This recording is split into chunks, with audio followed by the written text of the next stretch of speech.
بسم اللہ الرحمن الرحیم۔ سوال ہوا کہ ڈکار آنے پر کیا پڑھنا چاہیے؟ تو جب بھی کسی کو ڈکار آئے وہ الحمدللہ علی کل حال من الحال پڑھے۔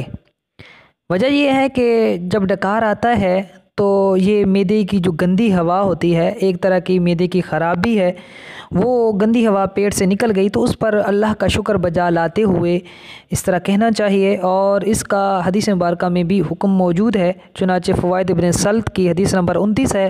حضرت سیدنا عمرو بن عاص رضی اللہ عنہ سے روایت ہے کہ رسول کریم صلی اللہ علیہ وآلہ وسلم نے ارشاد فرمایا: من عطس او تجشع او سمع عطسة او جشعة فقال الحمد لله على كل حال من الحال دفع الله عنه 70 داء اهونه الجزام۔ یعنی فرمایا کہ جسے چھینک آئے یا ڈکار آئے یا جو دوسرے کی چھینک یا ڈکار سنے اور الحمدللہ علی کل حال من الحال کہے تو اللہ پاک اس سے 70 بیماریاں دور فرما دے گا، جن میں سب سے ہلکی بیماری کوہڑ ہے۔